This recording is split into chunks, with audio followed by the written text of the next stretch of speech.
Welcome back to the deep dive. Today we are attempting something pretty ambitious. I'd say so.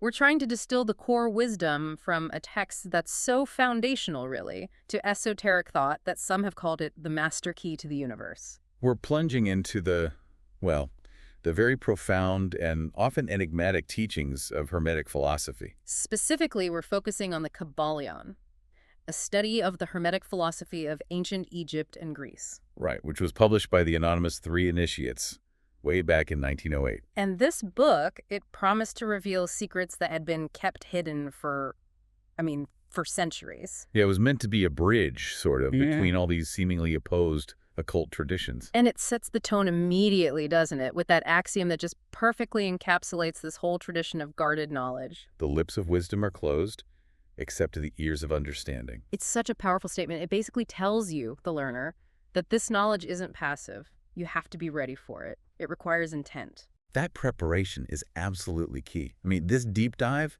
is sort of your shortcut to understanding the Kybalion's primary mission. Which is? To offer that master key. Yeah. The one you need to unlock and, well, to reconcile all the conflicting, often confusing details you find across different esoteric systems. So if you've ever felt just completely overwhelmed by the sheer volume of spiritual or occult knowledge out there. Right. These 7 principles are designed to bring some real structure to all that chaos. But we have to start with the source of this wisdom, the legendary figure behind it all, Hermes Trismegistus. And the names themselves are a history lesson. Yeah. The Egyptians called him Thoth, the Greeks, Hermes.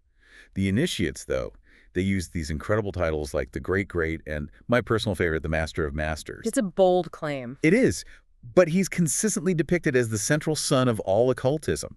I mean, the sources place him as a contemporary of, and maybe even the instructor of, figures like Abraham. So when you trace back any fundamental esoteric teaching, whether it's Gnosticism or Kabbalah, or even the ancient doctrines of India, the philosophical roots, they just invariably lead back to the original Hermetic principles attributed to him. which suggests he wasn't really interested in founding a formal religion, with all the dogma. No, not at all. It's more like he was planting universal seeds of truth. Seeds that would then blossom within different cultural contexts. Exactly. His goal was to provide a framework and the ability of Hermeticism to act as this great reconciler.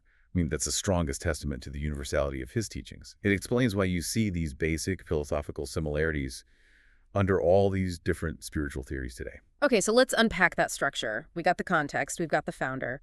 Our mission today is to really explore these 7 foundational principles. And these aren't just, abstract ideas. No, they're practical tools. Tools for what the text calls mental transmutation, the alchemy of the mind. These principles are the absolute bedrock.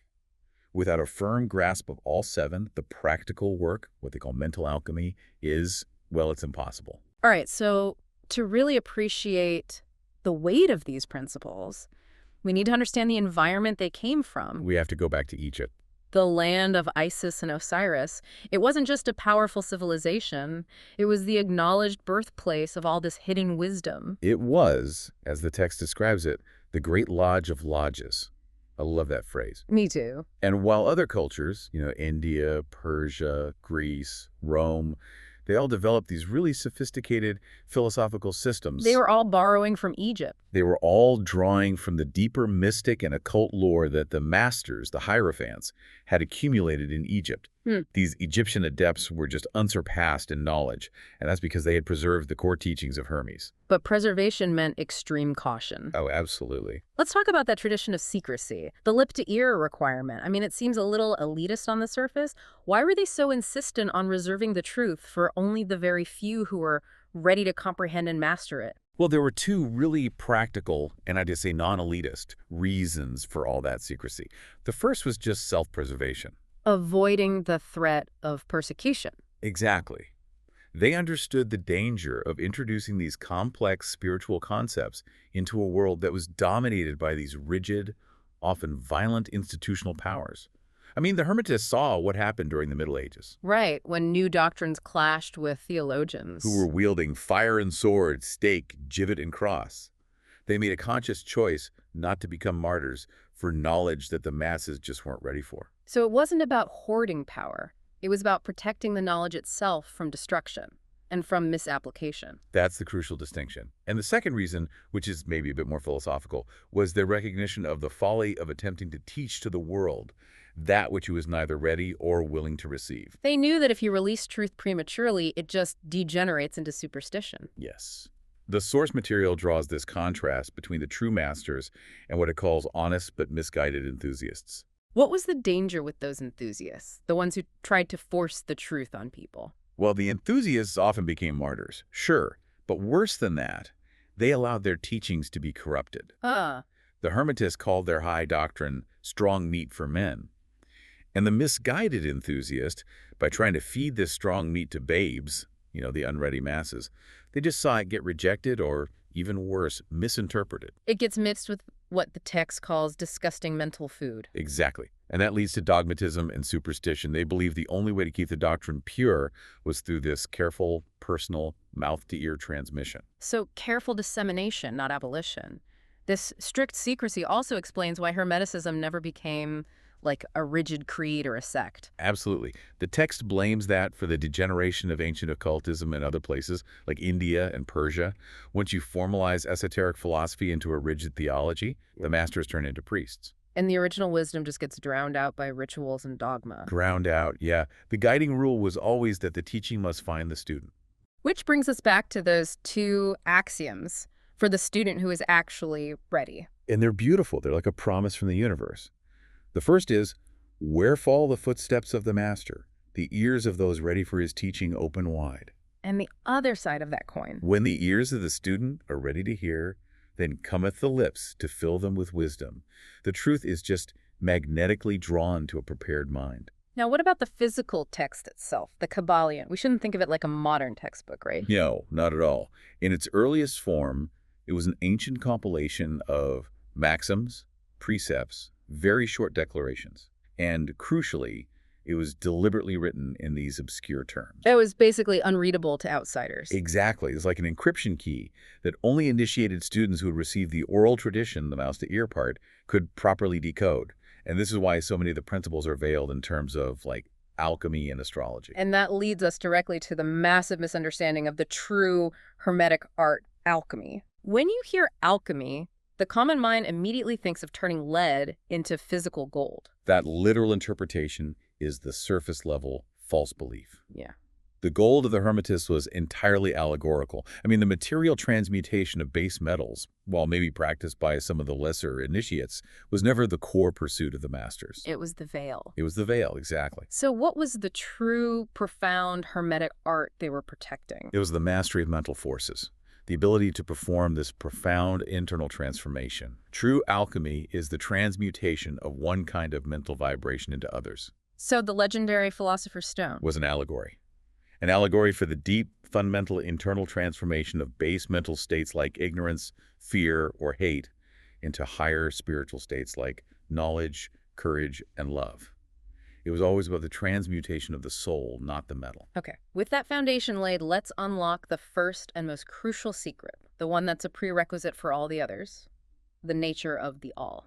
The Hermetists state this very clearly. They say, under and back of the universe of time, space, and change is ever to be found the substantial reality, the fundamental truth. So that's what they call the all, this unchanging reality that underlies everything we perceive with our senses. It's the enduring foundation, and it sounds like a necessary postulate for any serious philosophical or religious system, really. Yeah, whether you call it God or the Tao or eternal energy or cosmic substance, you have to assume its existence. Right.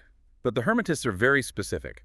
They call it the all because they recognize that any other name, like deity, for instance, inevitably limits it. Or assigns human characteristics to it. Yes. They teach that the inner nature of the all is fundamentally unknowable to our finite minds. That's a powerful position. They just dismiss all these theological attempts to define its personality or ascribe human qualities to it, jealousy, desire for worship. They call it the childish efforts of mortal minds. So if its true nature is unknowable, how do we even begin to proceed? Well, we can only proceed by observing what reason tells us about its necessary attributes. And reason, they argue, gives us three critical, indisputable reports about the all. Okay, let's start with the first one. First, The all must be all that really is. A logical necessity. It has to be. If the all means all, then nothing can exist outside of it. If there was something external, that external thing would limit the all, and then it wouldn't be all-encompassing. That seems logically sound, but it presents a massive challenge to how we perceive reality. What's the second logical necessity? The all must be infinite. And this concept breaks down into three types of infinity. Okay. It's infinite in time, so it's eternal, no beginning or end. It's infinite in space, meaning it's omnipresent, everywhere, with no gaps. And it's infinite in power, so it's absolute, lacking nothing to limit it. It has to be self-sufficient and complete. And the third report of reason? It must be immutable. Its real nature cannot change. It can't be added to or subtracted from because there's nothing outside of it to cause that change. Yeah. It is complete, and therefore, what it is now, it must always remain. This framework leads directly to the Hermetic rejection of other philosophies, especially materialism, which was, very strong when the Kybalion was published in 1908. Oh, very strong. So why were they so firm in rejecting the idea that the all could be just mere matter or force? The rejection hinges on a fundamental axiom. Nothing rises higher than its own source. Okay. So if the all were just mere matter, how could it possibly manifest life and mind? Matter, in their thought, is the lowest manifestation of vibration. We, as living, thinking beings, are clearly higher on the scale of consciousness than a rock. So matter can't be the source of all. It can't. And the same goes for force or energy, which modern science at the time was really celebrating as the source of everything. If the all were just blind force or mechanical energy, then life and mind could never have evolved. That kind of energy is fundamentally mechanical, unconscious. And since the universe, and we ourselves, clearly demonstrate a conscious, intentional, living mind, the source must also contain consciousness. The creation cannot possess a quality the creator lacks. You've got it. So by definition, the all must be the highest thing we know to exist, mind. Which means the true identity of the all is infinite living mind, or spirit. Precisely. This is a mind so vast that we can only approach it with reverence, but we are justified in thinking of it this way. They use an analogy. Spirit is to our life and mind what our life and mind are to mechanical forces and matter. It's the ultimate thinking, living reality. Yes. And that brings us to the foundational principle, the key that unlocks everything else, the principle of mentalism. The axiom is, The all is mind, the universe is mental. so this principle states that the entire phenomenal world, everything we see, feel, experience, is a mental creation. A mental creation, projected and held in the mind of the all. We don't exist in some physical container. We exist within an infinite living mind. That is the pivotal concept. How is this the master key? What doors does it open for the learner that the other 6 principles alone can't? Well, the other 6 principles describe how the universe operates. Mentalism describes what the universe is. So if you truly grasp the mental nature of the universe, you understand that all phenomena are subject to mental laws. The learner, instead of being this, blind servant just reacting to material events, can start to apply these mental laws intelligently. So you can consciously engage in mental alchemy. Exactly. You can transmute the base vibrations of fear or sorrow into something higher. It's the realization that the entire cosmic structure is inherently moldable by consciousness. It shifts the entire paradigm from physics to metaphysics, making the mind the operating system. That's it. The Source summarizes this perfectly. He who grasps the truth of the mental nature of the universe is well advanced on the path to mastery. Without this key, the other principles, while useful, just remain interesting facts. With it, they become instruments of conscious creation. All right, moving on from that great truth of mentalism, let's explore the next 3 principles. These govern the mechanics of this mental universe. How it organizes, moves, and defines itself. Starting with the second principle, correspondence. This one is embodied in probably the most famous Hermetic axiom of all time. As above, so below. As below, so above. Yeah, that one has permeated culture, but it's often lost its true depth. What does the text say are the full implications of that phrase? It embodies the truth of constant harmony, that there's this agreement and correspondence between the laws and phenomena that operate on all 3 major planes of being: the material, the mental, and the spiritual. So the rules are consistent. The rules are consistent, even if the forms of manifestation look wildly different. Which means it acts as the ultimate tool for inductive reasoning. It lets the master deduce the unknown from the known. Precisely. The source compares it to how astronomers use geometry. You can be sitting in an observatory, that's the known, and calculate the laws governing distant suns, the unknown. And in the same way, by studying the smallest unit. The monad, yes. One can understand the largest phenomena, the archangel, or even the operations of the all, because the same universal laws of manifestation apply, just on different scales. Okay, let's clarify some jargon there. When we talk about reasoning from the monad to the archangel, what are we really comparing? So the monad, in this context, isn't just a simple atom. It's the basic indivisible unit of being or consciousness at the lowest level. And the archangel represents the highest level of finite creation, staggering intelligence and power, just below the absolute spirit. Correspondence tells us that the relationship between, say, the I and me principles in a human mind mirrors the relationship between the I of the all and the creation of the cosmos. By knowing one, you can infer the structure of the other. It's the principle that allows the master to pry aside the obstacles which hide the unknown. By seeing the microcosm as a perfect reflection of the macrocosm. You got it. All right, on to the third principle, vibration. Nothing rests, everything moves, everything vibrates. What's really remarkable here is that the Hermetists stated this thousands of years ago. Thousands. And modern science only really ratified it with the discovery of electrons and quantum mechanics in the early 20th century. It's an amazing convergence. It really is. Hermeticism teaches that matter, energy, mind, and spirit are not separate things at all. They're just differentiated by varying rates and modes of vibration. Everything is in motion, all the time. So this means the all, or pure spirit, sits at one extreme of that scale. How does its vibration manifest? The all vibrates at a rate of, well, infinite intensity and rapidity. And paradoxically, this infinite speed makes it appear absolutely at rest. Like a fan spinning so fast it looks still. Exactly like that. Or a tone so high we can't hear it. Then, on the opposite end, the grossest forms of matter have vibrations so low that they also appear motionless. And between those 2 points, you have an almost infinite continuum of varying degrees. Let's follow that scale. Use the classic example of an object that's increasing its speed. Okay, so we start with slow motion, an object moving without sound. As the speed increases, it enters the audible range, moving from a deep, low growl to a high-pitched shriek. Until it's so fast we can't hear it anymore. Right, it leaves the human audible spectrum, achieving silence again. The vibrations haven't stopped, they've just intensified beyond our ability to sense them. And then we move through heat and light. That's right. The next increase brings heat. Further acceleration moves it through the visible light spectrum. Dull red, orange, yellow, all the way up to violet. Once it's past violet, the object enters the realm of invisible rays, ultraviolet, X-rays, gamma rays, and the vibration rate is now so intense that the structure of the object changes fundamentally. That's the point of material disintegration. Matter becomes something else. Correct. The molecules disintegrate into atoms, and the atoms themselves resolve into their component corpuscles or electrons. At this point, the object has become what they call ethereal substance. A highly refined form of matter and energy. Exactly. And if the vibration rate increases further still, it passes into the mental plane, manifesting as various states of consciousness and thought forms, until at the highest extreme, it's reabsorbed into the unity of the all, or spirit. It's a single, continuous chain of being defined purely by speed.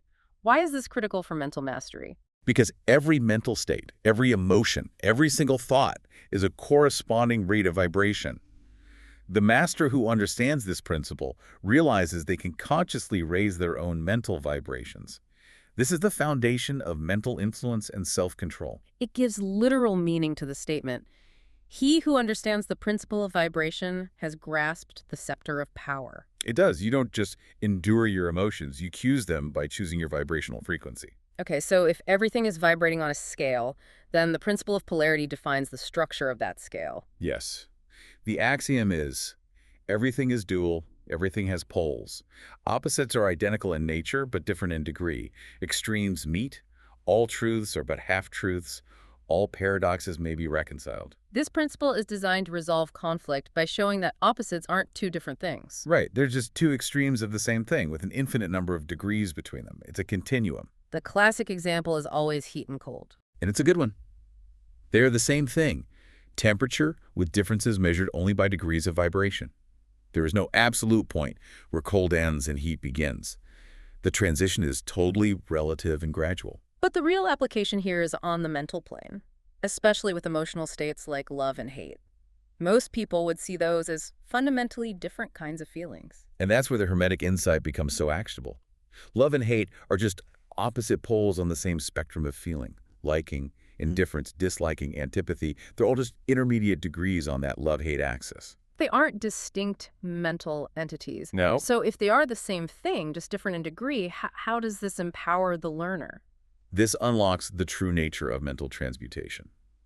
The art of polarization allows a master to consciously change one mental state to its opposite by transmuting the emotion along the scale of that quality, So you can change fear into courage. or hate into love, not by killing the emotion, but by changing its degree of vibration. Okay, let's make this actionable. For someone dealing with, say, chronic fear or anxiety, how do you apply polarity? Well, the master understands that fear and courage are simply poles of the same internal capacity for response. So instead of fighting the sensation of fear, which only gives them more power, the student focuses their will on cultivating the positive pole, courage, Which is of a higher degree. a higher degree, and because the positive pole naturally dominates the negative, concentrating your attention and energy on that courageous mindset raises the vibration along that axis. Which diminishes the fear. Exactly. The fear doesn't disappear into nothingness. It's transmuted into its opposite, courage. It's the difference between trying to extinguish darkness versus simply turning on a light. That's a perfect analogy. The darkness wasn't annihilated. It was just filled by its opposite. And the Hermetists found this particularly useful because they observed that the tendency of nature is always toward the positive dominant pole. This principle gives you a roadmap for conscious psychological transformation. You're changing the degree of the internal emotional substance, not attempting an impossible change of kind. That's exactly right. Now we move into the principles that describe how the mental universe manages its cycles, exercises control, and achieves creation, Starting with the fifth principle, rhythm. which governs the flow of action and reaction.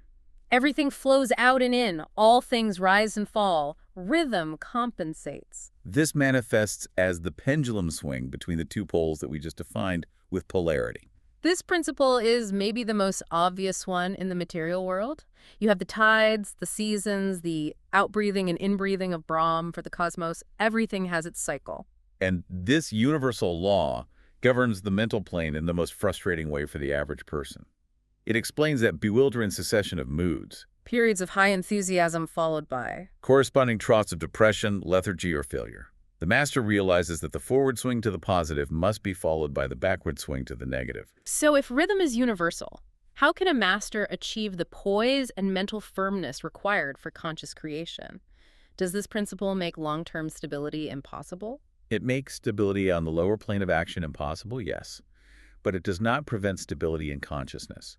The key here is the law of neutralization. Okay. The master cannot annul the principle. They can't stop the pendulum from swinging, but they can escape its effect in their consciousness. How do you do that? How do you achieve neutralization? So the master consciously polarizes at the desired positive pole, let's say confidence. Then, using the power of the will, they mentally rise to a higher plane of consciousness, the ego, the I am self. So the negative swing still happens, but it affects the lower, unconscious, habitual parts of the mind. Exactly. It leaves the higher self untouched. Think of it like a high-altitude airplane. The storm, the negative swing of moods, doubt, depression, it still exists below. But the pilot flies above the cloud line. Right. The master uses the higher laws to fly above it, maintaining calm and clear consciousness despite the turbulence existing beneath them. The master simply refuses to be carried along by that backward swing. And that's how they achieve true mental firmness. The Kybalion also links rhythm directly to the law of compensation. How does that work? Compensation means the swing in one direction determines the swing in the opposite. So if a person has the capacity for intense pleasure, they must also have an equal capacity for intense pain. The Hermetists suggest a deeper connection there. They do. They suggest that pleasure often serves as compensation for pain previously experienced, maybe even across lifetimes.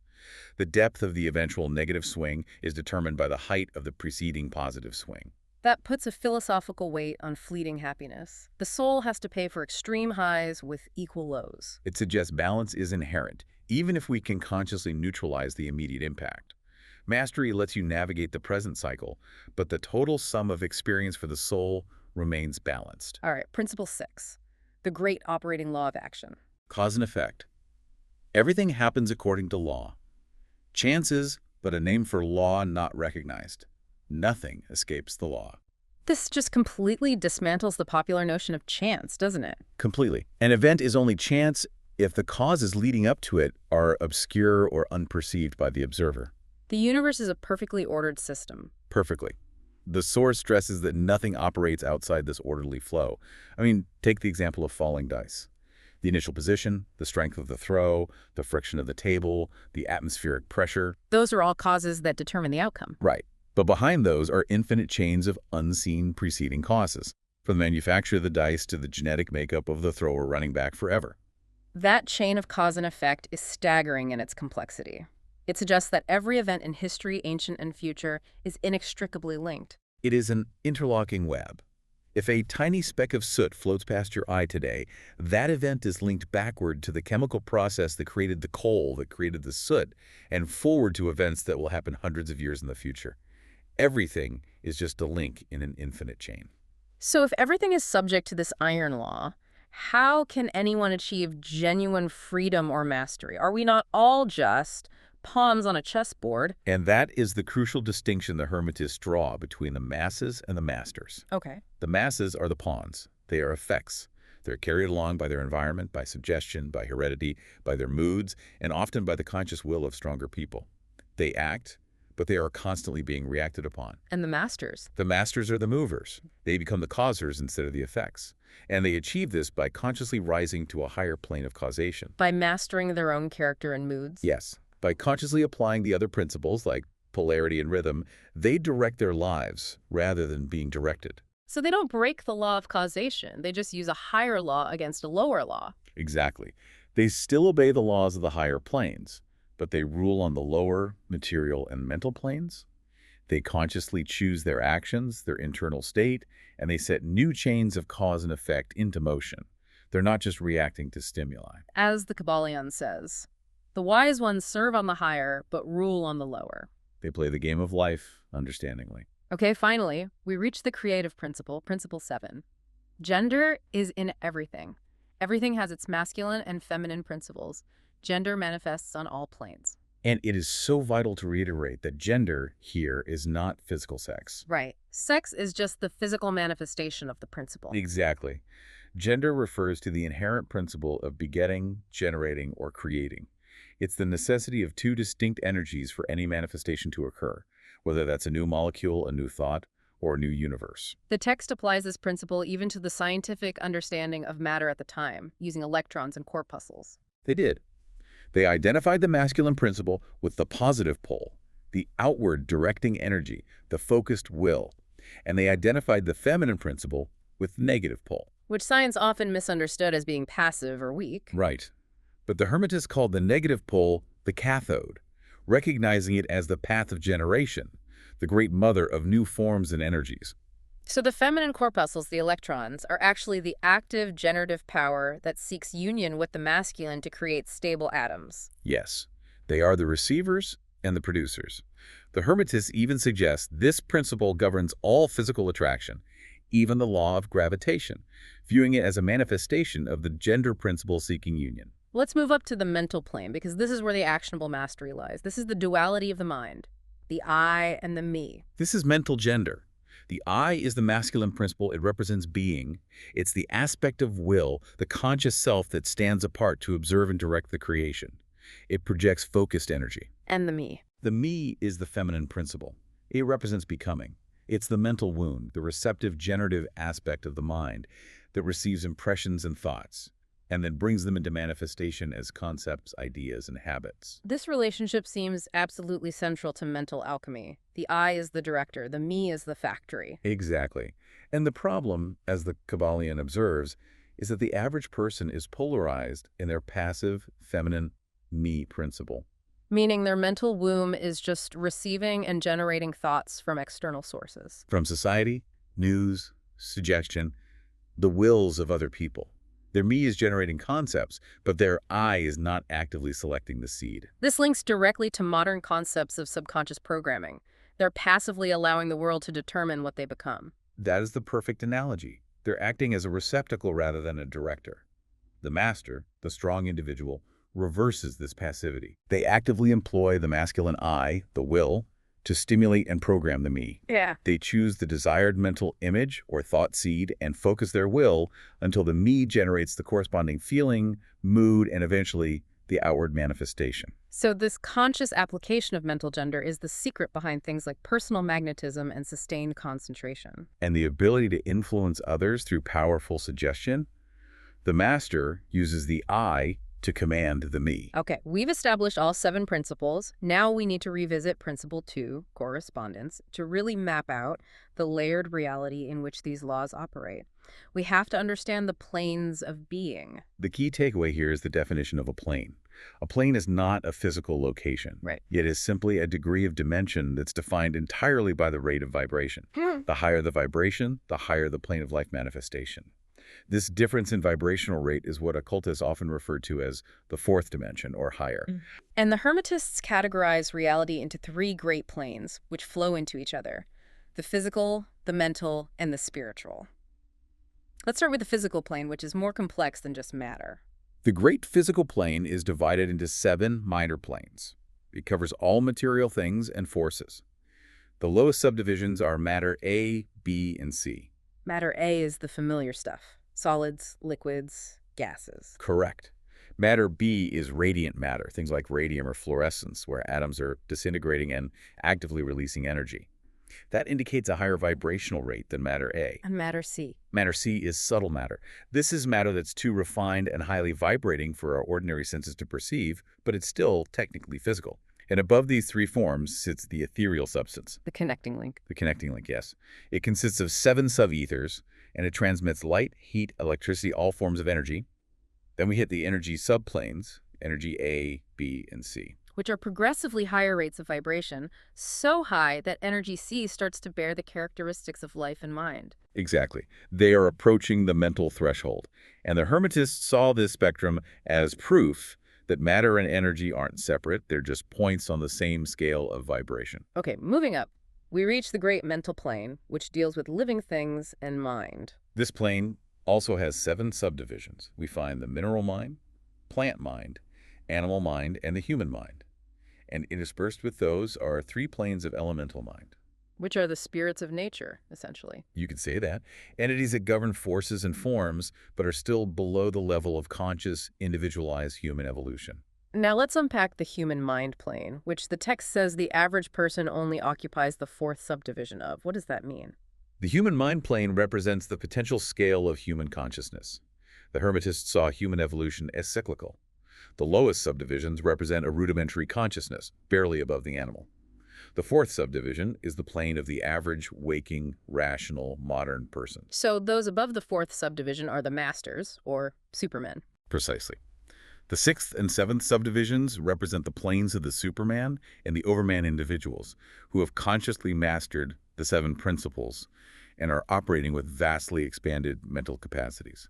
The average person has only taken the first few steps toward their potential mental scope. And finally, the great spiritual plane. What exists in these highest realms of finite creation? Well, the spiritual plane is necessarily abstract to us. It houses beings of life, mind, and form that are far beyond human comprehension: angels, archangels, high masters, and the gods themselves. They are still creations of the all, but they possess unthinkable intelligence and power. And even these highest beings are still subject to the law, right? Yes. They are mortal relative to the all. They are bound by the same 7 principles, though they wield them with an effortless grace. And the source notes that many of these advanced souls willingly forego the ecstasy of absorption by the all to remain on the higher planes and serve as guides and helpers. Their power comes from perfect obedience to the universal operating system. That's right. This whole layered structure brings us to a potential philosophical landmine in this philosophy: the divine paradox. Yes. If the universe is purely a mental creation, is it just an illusion? Is it just a dream? This question requires applying the principle of polarity to truth itself. So from the absolute viewpoint, the perspective of the all, yes, the universe is an illusion. It's a projected thought, a dream, a fleeting show in the vastness of infinite mind. Because it has a beginning and an end, it's unsubstantial compared to the immutable eternal all.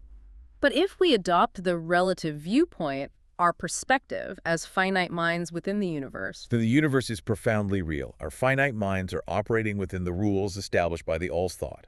And the Kybalion warns against the half-wise folly of those who, having grasped the idea that the universe is mental, try to defy its laws. The person who thinks, if it's a dream, I can ignore gravity. Exactly. And they are quickly broken against the rocks and torn asunder by the elements they refuse to acknowledge. It's the ultimate warning against spiritual bypass. It is. The Hermetist realizes the laws of the universe are iron laws relative to the plane they inhabit.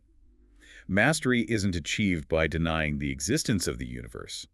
It's achieved by recognizing the reality of the phenomena on your plane and then using law against laws, the higher against the lower, and by the art of alchemy transmute that which is undesirable into that which is worthy. You use the higher mental force, your will, to control the lower physical or emotional forces. That is the path to mastery. This deep dive has taken us from the nature of the absolute to the mechanics of mental transformation. For you, the learner, the goal is not abstract knowledge, but application. Let's quickly review the core practical axioms that encapsulate Hermetic mastery. The entire system is built upon use. So first, regarding vibration. Yeah. Change your mood or mental state, change your vibration. This requires conscious effort. Will directs attention, and sustained attention changes the internal vibrational frequency. Moving you from lethargy to energy or from doubt to belief. Second, using polarity. To destroy an undesirable rate of mental vibration, put into operation the principle of polarity and concentrate upon the opposite pole. Don't fight the negative thought. Cultivate its positive opposite. If you feel anxiety, consciously cultivate the feeling of tranquil confidence, and the anxiety will transmute. Third, concerning rhythm and neutralization. Rhythm may be neutralized by an application of the art of polarization. You do this by deliberately polarizing on your higher conscious self, the I, and refusing to let the negative backward swing of the pendulum affect your consciousness. You leave that reaction to the lower habitual parts of the mind. That's it. And fourth, applying cause and effect. One may use the laws of the higher to overcome the laws of the lower. By consciously mastering your character, your moods, your feelings, you become a mover, a conscious center of causation instead of a pawn. You move with intention in the flow of the universe. And we have to end with the final Hermetic instruction, the summation of the initiate's path. The possession of knowledge, unless accompanied by a manifestation and expression in action, is like the hoarding of precious metals, a vain and foolish thing. Knowledge, like wealth, is intended for use. This knowledge is meant to be put into constant, active practice. So you now have the context, the principles, and the key applications for achieving life mastery on the relative plane. But let's leave you with one final provocative thought. It's derived from the teachings on the ultimate cycle of the all. We discussed how the all mentally projects the universe through involution, and then eventually, after eons, withdraws that attention in evolution. Right. It draws creation back into itself. So when that grand cycle ends, what is the fate of the individual soul, that spark of mind within the whole? The Hermetic teaching is that in this ultimate merging, the spirit of each soul is not annihilated, but is infinitely expanded. The created and the creator are merged. Infinitely expanded. So ponder this idea. If the ultimate destiny of your soul is not oblivion, but a conscious infinite merging with the all, then what does that imply about your current dedication to practicing these 7 principles? How does the mastery you seek today, the ability to control your own mental universe, prepare your consciousness for that infinite expansion and eventual perfect union with the totality of mind? The striving now is preparation for eternity. Ponder the mystery of the all in all.